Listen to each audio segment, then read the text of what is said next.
સમાચાર વડોદરાના ડભોઈથી। ડભોઈમાં ફરી પૂરની સ્થિતિ। ડભોઈના ગામડામાં ઢાઢર નદીના પાણી ફરી વળ્યા।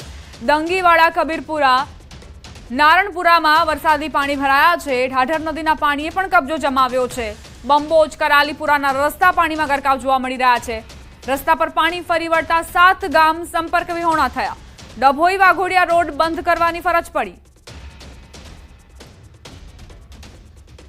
તો ડભોઈમાં ફરી એક વખત પૂરના કારણે લોકોના હાલ બેહાલ થઈ ગયા છે। રોડ રસ્તા જળમગ્ન છે। ખેતરોમાં પાણી ફરી વળ્યા છે। વરસાદના પાણી વચ્ચે હવે ઢાઢર નદીના પાણીએ પણ અહીં કહેર મચાવ્યો છે। લોકોના ઘરની અંદર પણ પાણી ઘૂસ્યા છે। બહાર નીકળવું પણ મુશ્કેલ અને ઘરની અંદર રહેવું પણ મુશ્કેલ। બનાસકાંઠાના ધાનેરામાં ભારે વરસાદ બાદ પાણી ભરાયા। 3 કલાકમાં 3 ઇંચ વરસાદથી ધાનેરાના હાલ બેહાલ થયા। મુખ્ય બજારોમાં પાણી જ પાણી ફરી વળ્યા। દુકાનોમાં વરસાદી પાણી ઘૂસ્યા। ઠેર ઠેર પાણી ભરાતા વાહન ચાલકો અને રાહદારીઓ મુશ્કેલીમાં મુકાયા। જનજીવન ઠપ થયું। લોકો મુશ્કેલીમાં મુકાતા જિલ્લાના ધાનેરા, પાલનપુરમાં વરસાદી માહોલના કારણે આ પ્રકારની સ્થિતિ। અત્યારે તુલસીનગર સોસાયટીની તમામે તમામ 20 થી 25 દુકાનો આગળ વરસાદી પાણીનો કોઈ કાયમી નિકાલ નથી। અમે વારંવાર તંત્રને રજૂઆત કરી હોવા છતાં આ વરસાદી પાણીનો કોઈ કાયમી નિકાલ કરવામાં આવેલ નથી। અત્યારે પણ આ સ્કૂટર લઈને બહાર નીકળ્યો છું। વિકેતો મારી બંધ પડી ગઈ છે। અત્યારે અમે ધાનેરાના તુલસીનગર માર્કેટ આગળ છીએ અને તુલસીનગર માર્કેટ આગળ પાણી ભરાઈ જવાના લીધે વેપારીઓના હાલ બેહાલ છે। આપ દ્રશ્યોમાં જોઈ શકો છો કે આજે તુલસીનગરની જે દુકાનો છે તે દુકાનો આગળ જ વરસાદી પાણી ભરાઈ ગયા છે। 3 ઇંચ જેટલા વરસાદમાં તો દુકાનો આગળ પાણી ભરાઈ જતા સ્વિમિંગ પુલ જેવો માહોલ અત્યારે આપ જોઈ શકો છો। જાણે આ દુકાનો આગળના રસ્તાઓ છે તે સ્વિમિંગ પુલ બન્યા છે અને અનેક જે દુકાનદારો છે તે દુકાનદારો પોતાની દુકાનો બંધ રાખી છે, કારણ કે વધુ વરસાદ આવે તો પાણી જે છે તે આ દુકાનોની અંદર ઘૂસી શકે છે। છેલ્લા 5 વર્ષથી આ વિસ્તારનો પ્રશ્ન છે કે જ્યારે વરસાદ આવે છે ત્યારે પાણી ભરાઈ જાય છે અને પાણી ભરાઈ જવાના લીધે વેપારીઓને મુશ્કેલીનો સામનો કરવાનો વારો આવતો હોય છે। બીજી તરફના આપણે દ્રશ્યો બતાવીશ કે બીજી તરફ પણ આપ જોઈ શકો છો કે અહીંયા પણ જે દુકાનો આવેલી છે તે દુકાનો આગળ પાણી ભરાઈ ગયા છે અને પાણી ભરાઈ જવાના લીધે વેપારીઓ જે છે પોતાના રોજગાર છે, જે ધંધા છે તે કરી નથી શકતા, કારણ કે આ પાણીમાં થઈને કોઈ ગ્રાહકો આવતા નથી અને ગ્રાહકો ના આવતા વેપારીઓને આમ જ બેસી રહેવું પડે છે।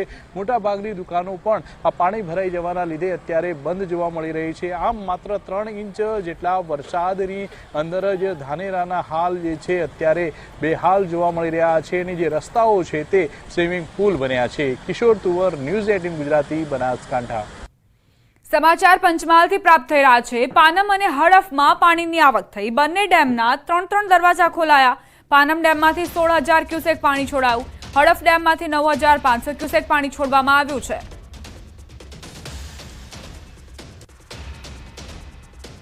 દાહોદની માછણ નદીમાં નવા નીર આવ્યા। માછણ નદી ત્રીજી વાર ઓવરફ્લો થઈ। લીમડી મહાદેવ મંદિર પાછળ આવેલ માછણ નદીમાં નવા નીરની આવક થઈ રહી છે।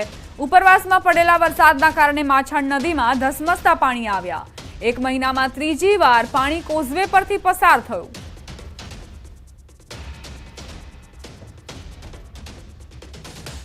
પાટણમાં અવિરત વરસાદે ખેડૂતોની આશાઓ પર પાણી ફેરવી દીધું। ભારે વરસાદે ખેતરોમાં વિનાશ વેર્યો। ખેતરો બેટમાં ફેરવાઈ ગયા। જ્યાં નજર કરો ત્યાં પાણી જ પાણી જોવા મળી રહ્યા છે।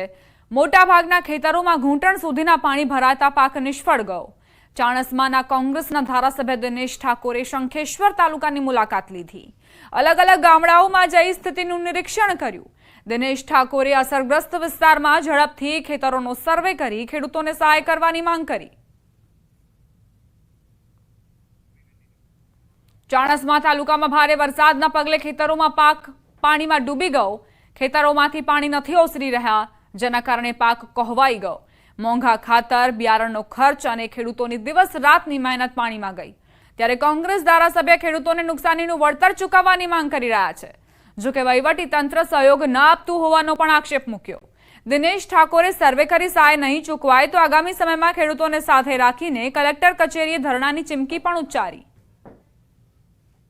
મારી સરકારશ્રીની રજૂઆત છે કે વહેલામાં વહેલું સર્વે થાય અને બધાને પૂરતો ન્યાય મળે અને જેટલું બળ્યું હોય, જેટલું પાકને નુકસાન થયું હોય એનું પૂરેપૂરું વળતર મળે એવી મારી માગણી છે. અન્યથા આમ જો કરવામાં નહીં આવે તો આગામી દિવસોની અંદર સમગ્ર ખેડૂતને અમે જાગૃત કરી અને કલેક્ટર કચેરીએ જઈશું અને અમારી જે માગણી છે કે ભાઈ પાકનું પૂરેપૂરું વળતર મળે એવી બધાની માગણી સાથે અમે કલેક્ટરશ્રીને મળવાના છીએ. મારી સરકારશ્રીની રજૂઆત. રાજકોટના વિંછિયા તાલુકાના 35 જેટલા ખેતરમાં કપાસનો પાક નિષ્ફળ ગયો. વિંછિયા તાલુકાના ખેડૂતો રાજકોટની ખેતી નિયામક કચેરી ખાતે પહોંચ્યા. દવાનો છંટકાવ કર્યા બાદ પાક નિષ્ફળ થયો હોવાનો ખેડૂતોનો દાવો.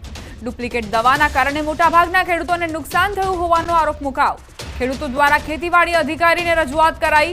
દવાની કંપની દ્વારા ડુપ્લિકેટ દવા આપી દેતા આ નુકસાની સહન કરવાનો વારો ખેડૂતોને આવ્યો છે. પાલનપુરથી સમાચાર. બ્રિજની કામગીરીમાં ગંભીર બેદરકારી.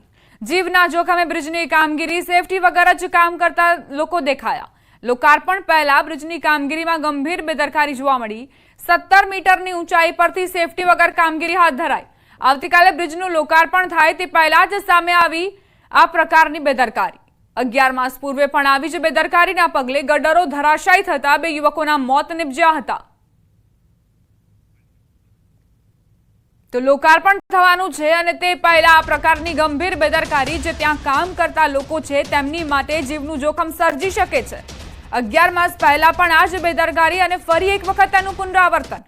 આખરે કેમ બોધપાઠ નથી લેવામાં આવતો? 11 માસ પહેલા આવી જ બેદરકારીના કારણે 2 યુવકોના મોત નિપજ્યા હતા. ગટર ધરાશાયી થતા જ આ યુવકો મોતને ભેટ્યા હતા અને હજુ સુધી પણ તેમાં કોઈ જ બદલાવ નથી જોવા મળ્યો. કામ કરતા લોકો સેફટી વગર જ ત્યાં કામ કરી રહ્યા છે. છોટાઉદેપુર જિલ્લાના નસવાડીના રાનેડાના ગ્રામજનો અને વિદ્યાર્થીઓ મુશ્કેલીમાં મુકાયા. 400 લોકોની વસ્તી ધરાવતા રાનેડા ગામમાં મુખ્ય રસ્તા પર પાણી ભરાયા છે. તેથી ગ્રામજનો ડુંગર ચડીને જીવના જોખમે પસાર થવા મજબૂર બન્યા. શાળાએ ગયેલા બાળકો પાણીના કારણે ઘરે પરત ન ફરી શકતા ગ્રામજનોએ ડુંગર પર ચડી બાળકોને બચાવી સહી સલામત ઘરે પહોંચાડ્યા. સ્થાનિકોએ ગામને જોડતા મુખ્ય રસ્તા પર ઊંચો સ્લેબ ડ્રેન બનાવવાની માંગ કરી. તંત્રના પાપે સ્થાનિકો 3 કિલોમીટર સુધીના ડુંગરાના રસ્તેથી જવા મજબૂર બન્યા છે.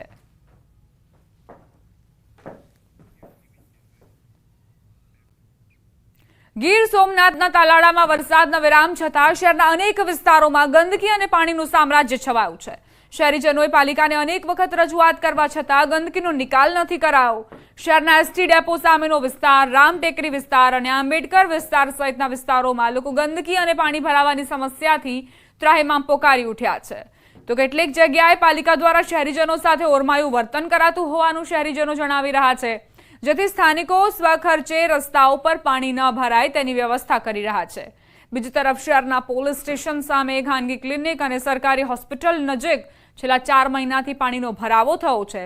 શહેરીજનોની અનેક રજૂઆત છતાં પાલિકા તંત્ર ઘોર નિંદ્રામાં હોય તેવું પ્રતીત થઈ રહ્યું છે. કેટલા દી ત્યાં વરસાદ વયો ગયો છતાંય તમે ગંદકી જોઈ શકો છો. અહીંયા અહીં તમારી સામે છે.